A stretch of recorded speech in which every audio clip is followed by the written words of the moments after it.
Hello, Feminine Roadmappers. Welcome back to Feminine Roadmap Podcast, the podcast that helps you navigate the challenges and the changes of midlife and how we can help you live a more vibrant second half. Today, that's what we're going to be talking about. My guest wants to talk about how, hey, life has been great, but how do I make it better? What do I do next? So she wants to know, how do I find that more? How do we find that shift and become more of who we are and show up differently in the world in midlife? My guest is Michelle Davis. She's an author and a blogger, and she is here to share her story of a midlife transformation. Michelle, thank you so much for being with me today. Thanks, Gina, for having me. I'm looking forward to this. My pleasure. I'm excited to hear your story. Why don't you tell myself and my audience a little bit about yourself, how you kind of moved into midlife and what kind of changes did you make and why? Okay. As you said, everything was going well. Of course, normal things happen in life, but in general, I feel blessed and have a really awesome marriage, 2 awesome kids, and lived in the same community, hometown that I grew up in. So that's something that I think used to be very common for people, but isn't so much anymore. But after I went to college about an hour outside of my hometown of Wyomissing, Pennsylvania. I went to college at Lehigh in Bethlehem. And after graduating with a finance degree, I moved to Philadelphia to work for what was Philadelphia National Bank and now is Wells Fargo. And that was my first kind of a halt, a little sign that said, are you doing what you want? And it just didn't feel right. I felt like I wasn't making a difference. I wasn't contributing. So I went back to school at St. Joe's University in Philadelphia and got my master's in education, and then taught at a private school, and then returned back to my hometown and taught at the same public school, not the same building, but the same district that I had gone to. And it was nice. Everything was great. That's when I met my husband, Scott, and it's, wonderful relationship. As I said, we have 2 boys who we just adore. They're now almost 26 and almost 28 this month. And everything was going along very nicely. And then something happened unexpectedly. I found out I had breast cancer. So that was kind of stop you in your tracks and make you reevaluate life. And luckily, knock on wood, everything was fine. I had a double mastectomy, chemo, and then 7 years of tamoxifen. So it kind of rocked my world. But I also was one of the lucky ones and was very grateful for it. At the same time, I just actually finished my last chemo treatment. My husband inadvertently, on a whim, because most guys don't listen to their bodies and go to a doctor when something feels a little off. He did go to our doctor, she's an amazing family practitioner, and felt a little bit tightness in his chest when he was beginning workouts. And he was doing what was core fitness, like a CrossFit type workout. But he pushed through it and it would be fine, but something didn't feel right to him. So within 4 days, he ended up finding out he had a widowmaker that they had caught, and they were able to put a stent in. Wow. Yes, he had 85% blockage in one of his major arteries. So within 4 months, the 2 of us had major life wake-up calls. And I have to think that was the impetus to us shifting together and as, individually and as a couple. So the first 2 years, I think afterwards, is kind of the shock and awe. You just have to learn to embrace what just happened and get through it. And you're sort of like, why was I lucky? And you're not even asking, what am I going to do differently? But you're still like a deer in headlights. So the first thing we did, we always had, people thought we were so healthy to begin with, but you certainly can make yourself healthier. And we did that. And then slowly we started becoming more aware of probably our spirituality. I guess that's the best way to say it, and open to more things. I ended up really working with an energy worker, and I found some incredible benefits to that. And in fact, all four of us have worked with her and have continued other avenues of energy work. And I think that sort of allowed us to see that there was more, that we had so much to be grateful for and thankful for, but we could make some personal changes in our outlook and how we, in our beliefs maybe, that might expand our worlds. So that was happening at the same time. Our sons were graduating from high school and going to college. And I had stopped teaching when my kids were born and done a ton of volunteer work and all that stuff, but then was doing independent college admissions consulting. I knew that once they were gone, my volunteering would shift, and I wanted more. So I loved that, and that was wonderful. And it was the magic year for us was 2017. And the year prior, my husband had gone on a guy's mountain biking trip to Bend, Oregon. And he came back and he loved it. And all his friends kept telling me how much he really liked it. And I'm thinking, Oregon? Where is Oregon? I'm in Pennsylvania. Lived there my entire life. And so I said, well, let's go check it out, and let's go skiing there over, break, the kids' college break. And we had been thinking about transitioning more retirement west, and had looked in Colorado, Utah, Arizona. We just hadn't found our magic spot. We were close, but never had found it. So we're out. We came January of 2017, which was a major snowstorm here. We ended up stranded in LA with a snowboard, no clothing. Our bags are in Phoenix. And yeah, 2 days later when we got here, it was magic for us. And we just knew right away this is where we were meant to be.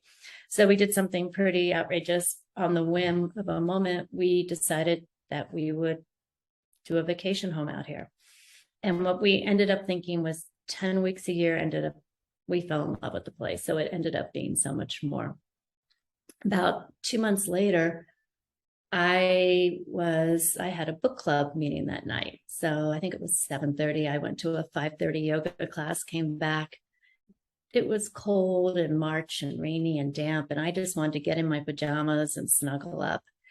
But the lady who was hosting is just so lovely. And when you commit, you didn't want to cancel. So I, put on my big girl clothes and went over. And I remembered that the author of the book was local. And she was there, Amy Pellizzari, to talk about her book, The Secret of Worry Dolls. And she impressed me so much. I just connected. And in the conversation, she mentioned she was doing a writer's workshop for adults. And at first, when I heard that, my reaction was, well, that would be great for college admissions consulting, because I'm helping my kids with essays and giving them feedback. But I had not had a writing course since my freshman year in college. So it would be a huge benefit for me professionally. But then I looked, and it was 10 to 12 every Saturday for 8 weeks. And I was like, oh, that's my weekend. I do not want that to be happening. But I think things happen the way they're supposed to. So I registered, and when I showed up, I was the only person there, and she did not cancel. So how old were you at that time? Thank you for asking that. I was, I'm 58, so 5 years ago, 53. And you were already in Bend, or were you still back in Pennsylvania at this time? We had not yet. We had purchased the space, but we had not yet come out to even see it again. So I'm in Pennsylvania.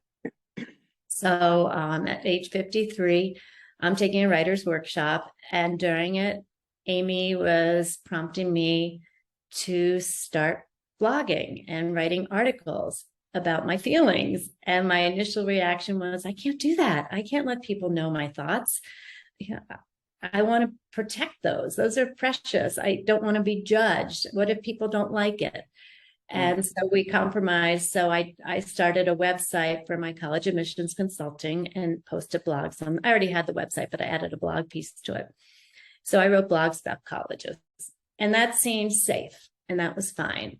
And towards the end of the 8 weeks, she said, "I think you're ready to write a book." I'm like, "No way." She's like, "Yes, let's start trying to do some scenes." And we did, and I picked the theme or the plot around a young woman who left Boston because of she realized her fiance was super controlling and just saw what was happening, and visited a high school friend of hers who now lived in Bend, Oregon. So it was a story about a young woman finding, or it is a story about a young woman finding her true self and leaving what is safe and secure to go to a known place, which ironically, even though I'm not 28 and everything was fine in my marriage, I left a community ultimately to find a space that is exciting and new for me.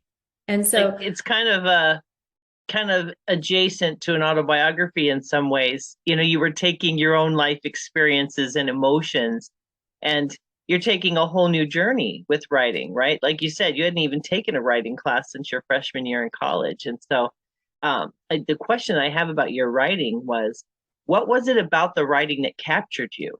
Like, was it a slow burn, or did you just fall in love with it? Were you just following crumbs? that's a good one. I was very unsure of myself. Mm-hmm. And again, I was very conscious that anything I wrote could be misconstrued, misinterpreted, because there were some parallels of my life to this story, even though very, very messy and blurred. I didn't want people to take facts and make them think they were about me. Right. Like, oh, she's writing about her own private life and she's just masking it. Yeah. Mm-hmm. So that was one of my concerns. But once I started writing, and we spent most of that summer of 2017 in Bend, and that's in the beginning, the only place I wrote was when I was here. I didn't write in Pennsylvania. And it just flew. It just took off. Now that book, I started it in that's late spring, and I did not publish it until February of 2020. But since then, I've written and published 2 more books, and my 4th book is with my editor now. So the first one was a very slow process. I think part of it was the amount of time I put into it. I also didn't consider myself an author. I was just playing. And so I didn't have the commitment. And I rewrote it so many times because I was afraid of how people might construe a character. Or I gave it to 3 people, and all 3 gave me different conflicting feedback. So I've learned, well, that's great in a way to have beta readers, but sometimes you have to trust yourself because the consistency of feedback, the same with covers, isn't the same. Mm-hmm. So, and that was a journey. It was a learning to know that you're not, everyone who reads something that you wrote is going to like it. Yeah. And that's okay, because my point is not to have everybody follow my storylines. But if I can help 1 or 2 people in the process of writing a book and they find some sort of inspiration from one of the characters, then it's a win. And that's how I've approached it. I feel like when it comes to anything creative, you have a voice when you're being creative. So you're expressing something as a writer. Now, I am not a writer. People are like, you should write a book. And I'm like, well, I don't know. I have a daughter who's a writer, and I watch her go through the process, and I see her, writing and rewriting. But what's interesting about when you do something, you said, you get these differing inputs, and not everyone's going to like it. I was curious how that was for you, because you seem like you're a quieter, shyer person, and there's a certain boldness to putting yourself on paper and handing it to somebody and saying, hey, what do you think about this?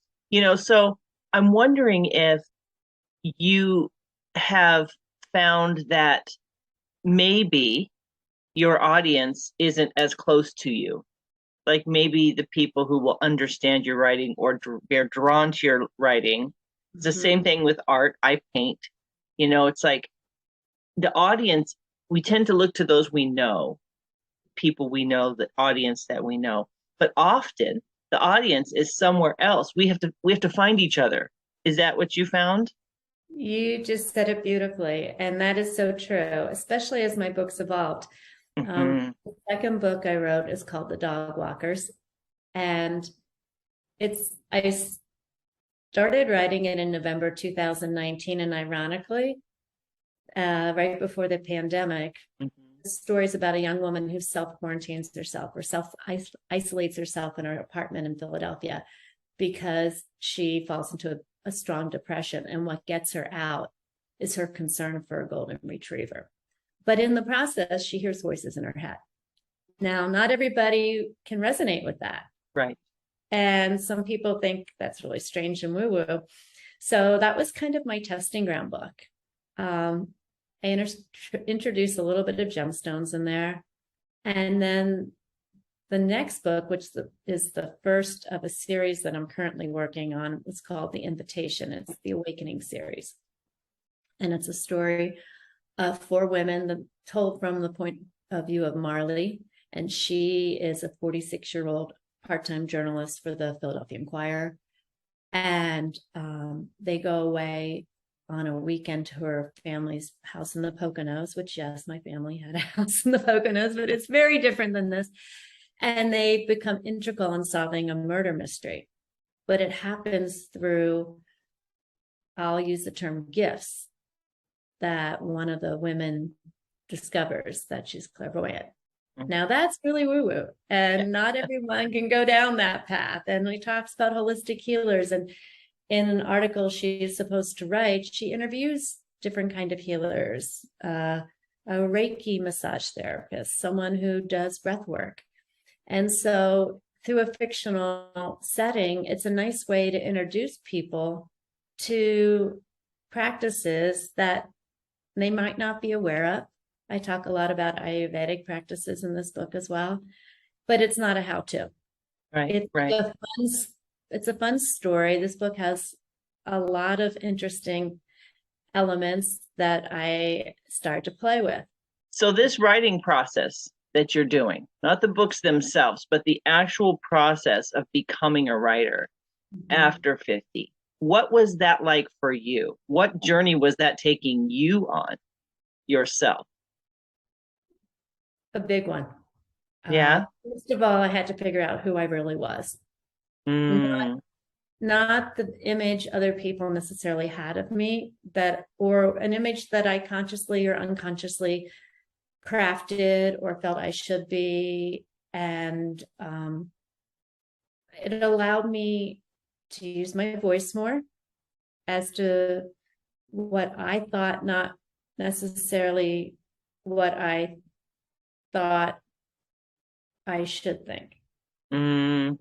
Grew up thinking from different environments and through, peers, whatever. And it made me really question what I thought. And I think that took several years to go through. There was definitely a shift. And I'm still not 100% sure of everything right now, but it's getting closer. And the one thing I realized was how little I knew. And I grew up, I was pretty academic and did well in school and all that. So you have this smart girl label. Yeah. But I realized maybe I was able to learn certain things in a very efficient manner, or I was willing to work hard to learn them, but that doesn't make me necessarily smart. And so I've realized how much is out there if you open yourself up to it, and ideas and concepts you never really questioned, maybe you do. And it makes me think of the quote, then I might not say this correctly, but I'm a big Ted Lasso fan. And if you've ever seen that show, at one point he's playing darts And he's kind of a cool guy because he is geeky and nerdy, and I love that about him. But he says his dad always taught him to ask questions and be curious. Mm-hmm. And I don't think I asked a lot of questions, or if I did, it was more for factual knowledge, or was super curious. It was more a black and white approach growing up, and probably through my 40s. And now I'm much more interested in the gray. I'm very curious as to why things happen, how things work, what if, and how things show themselves out in the open. It's not really what is. And so I think that was part of my own process of figuring who, through the writing process, it prompted me to grow. Mm. And instead of just continuing thinking the same things. Now, it doesn't mean everything I thought I no longer think. It's not Right. that at all. But I've allowed myself to at least become to question beliefs and to see if there might be another way that's more in alignment. What feels right. I've also tuned into my body more instead of being so in my head. And that's been really hard for me. What's helped, I'm just this weekend finishing a year-long yoga teacher training. And for people who know me, I used to run a lot. I couldn't even touch the floor bending over. I mean, I could not touch my toes. And while I certainly am anything but super flexible, my time with yoga, especially the last year, has helped me let go mentally, physically, of a lot of things and not expect things. And I think writing does that as well, because when you're in the flow of writing, you don't necessarily know where it's going to take you. At least I don't. My daughter says the same thing. There's this kind of general understanding of the character and what you'd like, but I've heard people say, I don't know if this is accurate, so you can correct me if I'm wrong. It's almost as if you're walking in their shoes and the decisions are being made like in alignment with that character or in this situation, right? You're kind of a therapist with these imaginary characters, walking them through their lives. And I would think that would be somewhat therapeutic, because you can work through some things. I know you said your stories are not people necessarily in your lives, but we draw from what we know, don't we? And absolutely. And that's what I feel. That's why I write about Boston, Bend, and Philadelphia. Both my kids went to college in Boston. We spent a ton of time there. I know these areas, so I feel very comfortable writing about it. And when I'm involved in a book, especially the first draft, when you go to the revisions and the editing, you're a little more detached. But I feel like I almost live among the characters. The characters are real to me, and they have to be, so I can write things from their perspective, and it's not me. And they tell you that in writing workshops and things, how to create character arcs and design, things that aren't even in the book, about the character. So you can decide, make their words fit them. But I remember the first time, or the time I finished learning to bend, I burst into tears. And it was almost like I was sad that those characters weren't there anymore. But yes, you do. You get in. It's an interesting process, and every phase of writing is very different. And blogging is so different than writing.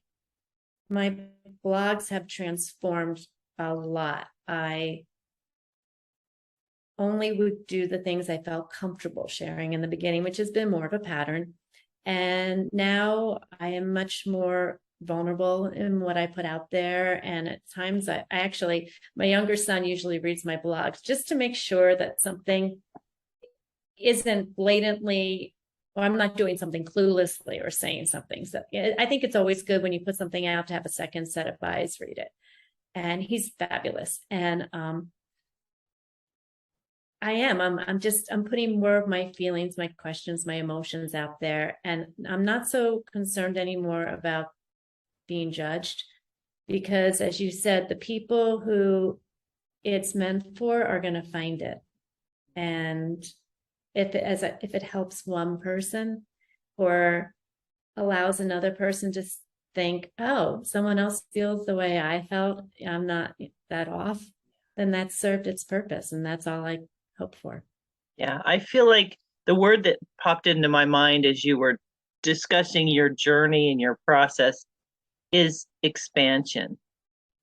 Mm-hmm. You know, you said you were smart, but the word that I thought was maybe you felt naive because you'd lived in a certain area and your world was a certain size, if you will. And I'm a self-proclaimed, I'm naive about some things. You know, people laugh. I don't watch a lot of television. I don't enjoy. So I know who Ted Lasso is, but I know nothing about it, right? And so I get teased sometimes because my intelligences, if you will, lie in a completely different way. If it's modern pop culture, well, I wouldn't even say naive. I would just say clueless, you know? So I think it's interesting that, you expressed in a way, my words, not yours, that you said you were an intelligent, smart girl. You did good in school, but you had maybe a naivety about other things because it was outside of your sphere of influence. But before we hit record, you and I had a very brief conversation, so I wouldn't go off on a tangent about, you know, these roles that we play and these stories that we tell ourselves, right? These beliefs that we have about ourselves. Like you just shared one. You felt that you were the smart girl, but maybe you weren't this kind of smart, or maybe you didn't have this. And I think that midlife brings us to those crossroads for me. And I've had other women share the same thing. We have this idea of who we are. And for some of us, it's true, right? Like we've been the wife, we've been the mom, we've been the friend, we've been the teacher, we've been we've had cancer or whatever. Like each of these things has marked us in some profound way. And it's good, right? But sometimes when you hit midlife, you're at that point where it's like, okay, but, right? But now you're at a crossroads. And the things that we thought we were, but maybe that's no longer, you were talking about things being a fit, right? And so I'm kind of curious in that process, because like you said, you and I have a lot in common. Our kids are 2 years apart, good marriages, just nothing is, quote, wrong, right? But you just get to a crossroads where you're like, what is that next? You're looking for the bend in the road, sort of, that expansion of who you are and what you've done in your life. That's what I'm kind of hearing from your story. You're on target. And it was a lot of how altering my look at the world. Mm-hmm. A lot of let go, trust, and believe. Let go of a lot of the stories that I had built. This is not putting it on anybody else but me. A lot of fears. As a kid, I had a ton of fears for no apparent reason. I just was a very afraid kid. And some of it still holds. I mean, we were just hiking on Saturday in the most beautiful hike. And I kept thinking, there's going to be a bear. Oh my God, there's going to be a bear. What am I going to do? And it's an irrational fear. And I know it. I'm working on it, but if I wanted to live the life that I know I can, I have to let go of a lot of that stuff about the need for perfectionism, how I view myself as I age. I've been doing a lot of work with that shift from mother, the three phases of maiden, mother, crone. And I wish there'd be another name for crone because I feel the same way. I don't like that word. Woman. Could we call it wise woman? You and I can call it wise woman. I like that better. Yes, I don't always think of myself as wise though, but it's a goal. It's a goal. It's a real goal, but it's a shift. I can't rock clothes that 30 somethings wear or 20 somethings wear. I look ridiculous. It's not me. Maybe other people my age can, and that's great, but that's not who I am. And embrace that, don't be afraid of getting older. It's what's supposed to happen. Every other culture for years honored it, revered it. And for some reason, we put so much value on youth, youth is a beautiful thing. It's an exciting, fun phase of your life. But as we age, as we get older, as we mature, as we become less naive, we begin to say, this is what I want. I have to honor myself, not at anyone else's expense, and not to be selfish, but I need to nurture myself. And sometimes I need rest, and sometimes I need challenge. And to listen and to go deep within to find that. And I do think the writing and this whole path is what prompted me to do that. I might not have started asking those questions or going down those routes or signing up for those retreats and exploring. So it's what worked for me. It's not for everybody at all, but I know my mornings when I start with meditation and yoga, it just sets the tone for my day. And yes, I think I write better when I do things like that. And when I realize things that maybe aren't for me, and I'm okay with saying I pass. Thank you. Nothing negative. Or if I really need a timeout and I need to focus within, I can do that now without the guilt of not pleasing others or feeling I'm letting someone down. And that's a big shift. I think a lot of women could identify with that. Two words popped into my mind as you were sharing your heart just then, is that authenticity and that alignment.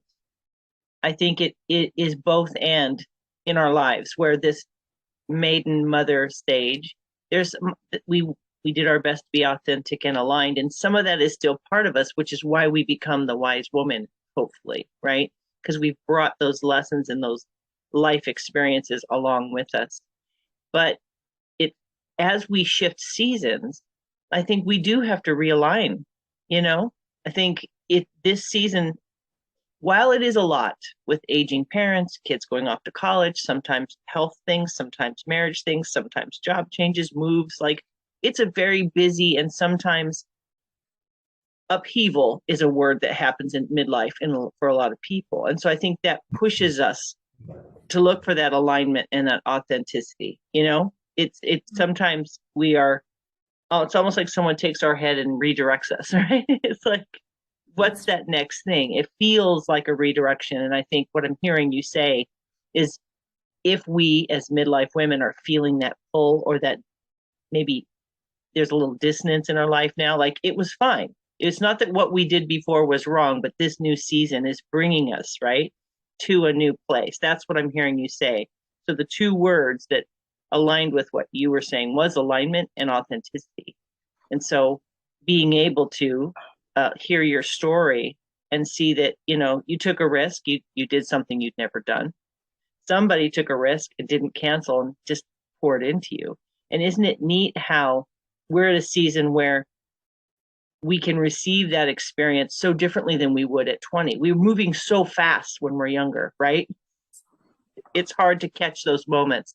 I feel like we're getting better at catching moments, hopefully, as we begin to age. And allowing the pause. Yeah. Oh, yeah. Mm-hmm. And I think I've always been very reactive. Like, I've got to get it done, cross it off my list. Mm-hmm. Very much a doer. And almost priding myself in what I could say I accomplished. Mm-hmm. Yeah. And not that that's still not important, sure, but there's also sometimes that now I can allow myself to just observe. Just watching the birds at the bird feeder. I never understood why people like that. It's hilarious. It's so much fun. Or the chipmunks.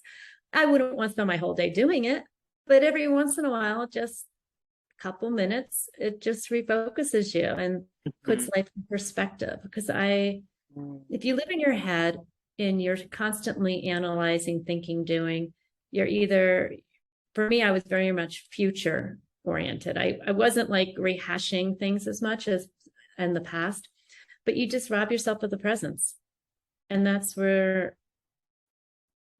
so much joy is. The joy is not in the future, it's in the now.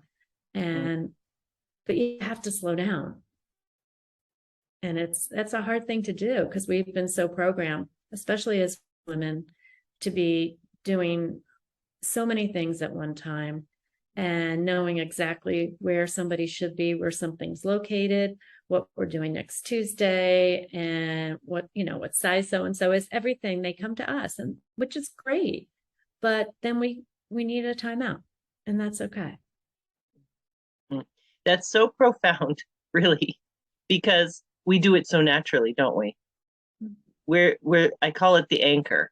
In so many ways, we as women are anchors. And when we're doing things well, we're great anchors, right?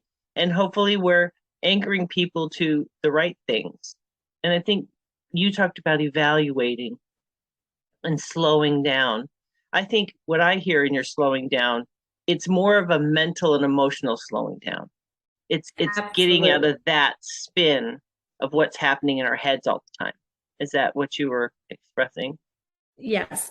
I mean, not everyone's does that. I mean, maybe it's mostly a female thing. I have no idea, but my mind just constantly goes, which can be helpful. But at other times, when you want to relax, you got to turn it off.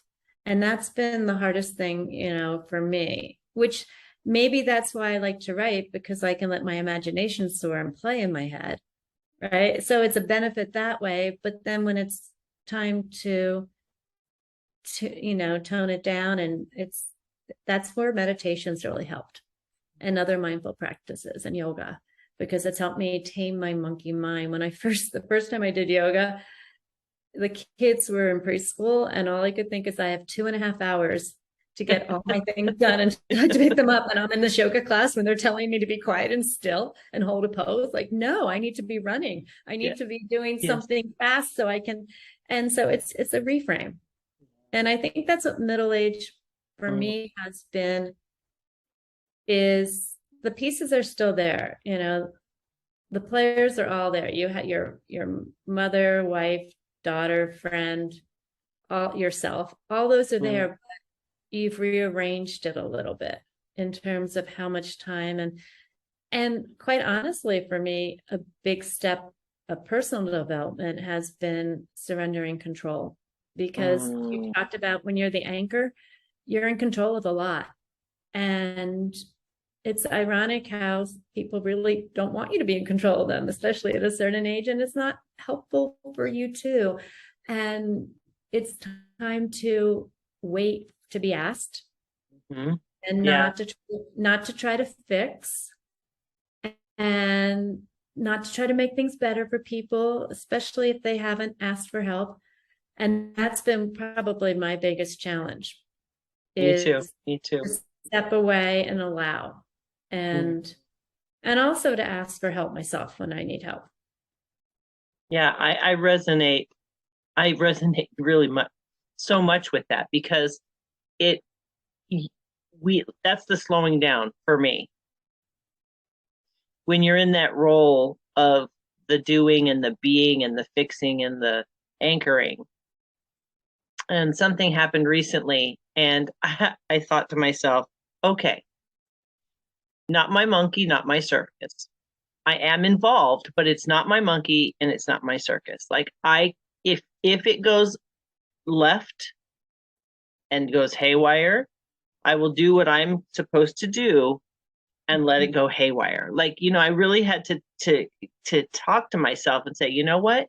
I don't have to feel anxious or stressed, or even if I'm right. See, that's the other thing, right? We might have the right answer. We might, right? It's not that we're wrong. It's that maybe it's time to remove that expectation of ourselves. Because I think when you are the fixer, people want you to fix it. You become the fixer without being asked. That's totally me. So when you said that, I'm like, yes, I just had a conversation with myself on that front, like a week and a half ago. Like, okay, let it go. Let it go. And I love how you said step away and allow, and how middle age is a reframe. I feel like those two, I wrote it down here. That's why I'm looking down. I feel like those two things are profound perspectives that um, instead of aging makes us irrelevant or invisible, aging is a process of us removing ourselves from things that no longer suit or aren't the healthiest. Or do you see what I'm saying? Like shifting from, oh, I'm not, maybe we feel irrelevant. We're trying to place ourselves in situations. Maybe we can step back and reframe it to what really serves who I want to be and how I want to show up right now. Right? Exactly. Well, and if when we stop looking at the outcome Yeah. and we expectations, and when we do things from a heartfelt compassion without having a hope, even if it's not an expectation, a hope that something comes back to us, that's when we know it's working, when we can just give freely. And that's hard. It's hard, but it's all part of the process. And my last blog was about being the lighthouse and not a flashlight. Mm-hmm. And throughout the chaos of the last couple years and everything that's been happening around us, we look at the poor kids who have lost time in school, or we could go through 100 million scenarios. But we can't fix that. All we really can do is shine our light. And our light's not going to be for everybody. But if enough people are shining their light without trying to be a flashlight, honing in what's wrong with something else besides them, and just work on yourself, you can imagine how the whole area will illuminate. And then the people who are searching are going to find their things too. And I guess maybe that's the grace that comes with aging, is when you hear stories about the wise grandmother who is the integral person in the child's life. I just finished, and I'm going to have to look at it. It's The Violin Conspiracy. And there's a wise grandma who is pivotal to the story and keeps the character on his path. Those words mean a lot. But they come after the pause. They aren't necessarily thrust at somebody. Somebody comes to you, you don't go seeking for that to them. And that's, I guess, where the wisdom happens. We become a little bit more of them. We magnetize in a different way, I think. It's that silent or quiet, not silent, that quiet being, where you find yourself having a conversation where somebody taps into that somethingness that you have. Have you ever had that happen? And it seems to happen more and more. And so as we round up our conversation together, Michelle, I'd love to have you share 3 things. And now you have said some amazing things. So I could draw from any one of them. Please feel free to repeat if you want, but what are 3 things that you would love to share with someone who is finding themselves at this midlife crossroads and they're in this kind of transitional phase? What would you like to say to them? Let go of control. The only thing you can control is your reaction. Forgive yourself. You did the best you could with the knowledge you had, and forgive others along with that. Yeah. And show up as your authentic self at all times, no matter who you're with. And you might not be for everybody, but you'll find your tribe. I love that. I love that. Let go of control. This is all you got to worry about. That's a lot to do some days for for me anyway. Forgive yourself. I love how you said you did the best you could with what you knew at the time. We forget that we're looking back with eyes that probably have more information, right? So that judgment, removing that judgment from ourselves and showing up as your authentic self. I think one of the gifts of midlife is getting to that place where we can fully accept we're not for everybody. Right? The no That's longer freedom. care. It is freedom. And we can do it in a grace. You mentioned grace. I think I told my girls, my oldest daughter is a tattoo artist. She's building a business and she's an incredibly gifted, talented artist. Drawing, painting, sculpting, all of it, right? And so she got into doing tattoos and she does these beautiful pieces of art. You know, they're custom drawn. She creates them. And everyone keeps asking me, "Oh, are you going to get a tattoo?" And I'm not a tattoo person. I don't love anything enough to be permanent on my body. That's just my personality, right? Like I'm totally cool with other people, but I don't want one. But the one thing I'm getting to is I've thought about tattooing the word grace on the inside of my wrist because that word has been a through line in my life. Mm-hmm. And it has come to a more rich meaning in midlife than it did for me as a young mother, you know, and growing in my marriage and stuff. So I think that word grace has become, for me, I'm glad you mentioned it. That is a word that if we could extend more grace to ourselves, then we can extend that grace to other people. Like you said, that forgiveness, that allowing that we did what we did, how we did. And now that we know better, we can forgive ourselves and move on. So thank you for pointing that out because I think that is a huge piece of the puzzle for us in moving forward in our lives. Now, Michelle, how can people find you? My website is www.michellemdavis.net. And you can read my blogs there. You can contact me through there. You can subscribe to blogs. And I also have my books there where you can purchase those as well. Fantastic. Michelle, I'm so grateful that you reached out and that we had this wonderful opportunity to meet together. I love your quiet sweetness. You have a very calm, kind, gentle way about you. And I appreciate you being courageous enough to share your journey and to open up and talk about what this has been like for you, because you sharing, there's someone who's going to understand and hear it from you in a way they're not going to hear it from someone else. And so you're giving that gift. I know your books are a gift as well, but you are the gift that's giving those books, that's giving that information. So thank you so much. Thank you. It's been a pleasure. And I loved speaking with you today. Thank you so much. Friends, today, if you find us on YouTube, please check down below. You will see the links to Michelle. If you click subscribe and ring that bell, you will not miss any more of these amazing conversations.